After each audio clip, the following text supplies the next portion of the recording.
Falando sobre isso, na diocese em que o senhor está, diocese de Osasco, tem ali um colégio, que é o Colégio São José, do Cláudio, não é isso? Uhum. Né?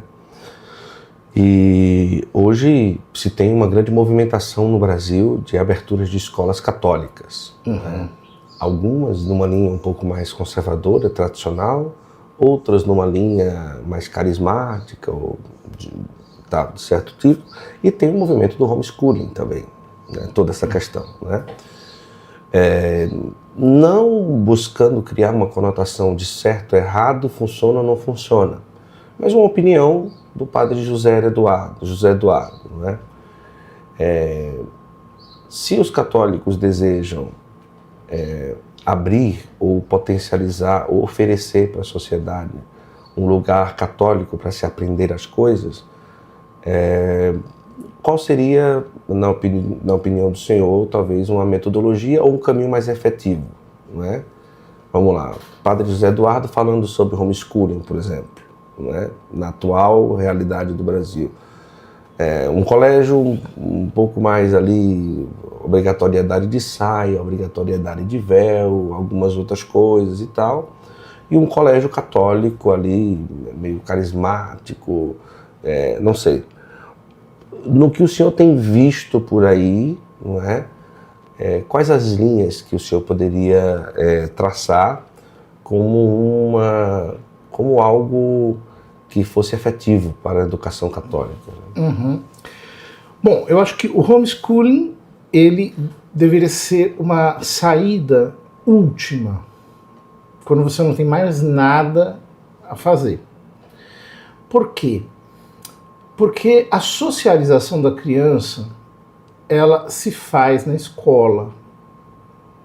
Claro, na família, sobretudo, mas é a escola que dá, digamos assim, o primeiro ambiente em que a criança sai de um refúgio seguro, mas ao mesmo tempo controlado. Essa socialização, se ela for bem saneada, se tiver um ambiente saudável, né, ela é muito boa. Agora, sobre um colégio católico, né, inclusive agora até outros movimentos na minha cidade para abertura de novos colégios, né? Por quê? É bem importante que haja pluralidade de concepções pedagógicas, de concepções até apostólicas. Sim. Em relação a isso. Mas, no meu entendimento, o colégio cumpre a função de escolarizar a pessoa. Ou seja, o colégio não é um convento. Colégio é colégio. Então, eu não posso transformar um colégio, por exemplo, numa espécie de nova comunidade em que as crianças são os membros. E elas têm que se guiar por um protocolo de comportamento religioso muito exigente. Porque isso depois produz um efeito colateral ruim. Vide, por exemplo, os filhos de evangélicos de igrejas muito fechadas em relação a usos e costumes. Quando eles crescem, eles dão as costas para aquilo e pegam ódio da religião. Não querem mais saber de nada.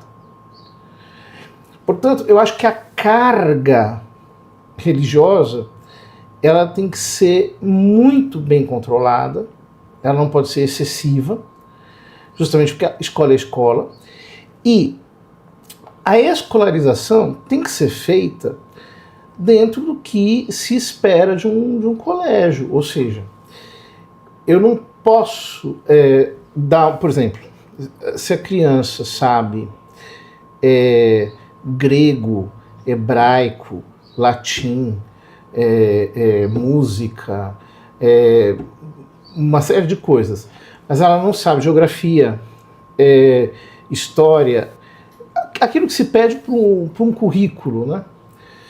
Então o que vai acontecer é que ela vai ter um déficit, e quando ela chegar, por exemplo, para fazer o Enem ou para fazer o vestibular, ela não vai ser aprovada, né?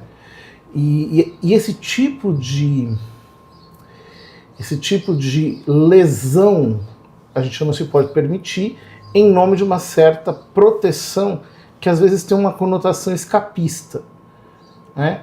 Eu não quero que o meu filho esteja numa escola pública porque lá ele vai aprender ideologia X ou Y. Tudo bem, concordo contigo, mas eu não posso apenas ter um refúgio para isso. Eu tenho que ter uma alternativa que seja sadia, equilibrada, né? Então, nesse sentido, eu acho que são um certo bom senso é preciso para poder equalizar essas coisas. Por exemplo, eu não acho que deveria haver tanta diferença assim entre um colégio, como você diz, conservador, um colégio carismático, porque a função do colégio não é ser um convento conservador ou uma nova comunidade carismática. A função do colégio é escolarizar. Então, se eu faço do colégio uma espécie de extensão de uma visão espiritual que eu tenho, etc. tal, aqui eu realmente posso ter um problema no futuro. O problema dessas coisas é que elas são visíveis apenas a longo prazo, né? Naquele livro chinês, Anônimos, 36 Estratagemas, o autor fala, né, que o sábio, ele vê o germe, e as pessoas normais, elas veem quando a coisa já é manifesta. O sábio, ele vê na causa, ele vê a coisa ali, e ele tem uma visão a longo alcance, né? É exatamente assim. Então, eu acho ótimo que haja um movimento de abertura de colégios católicos, mas eu também acho que isso tudo tem que se guiar por um bom senso, por lucidez, por responsabilidade pedagógica, enfim, porque são questões que não são meramente, digamos assim, ornamentais.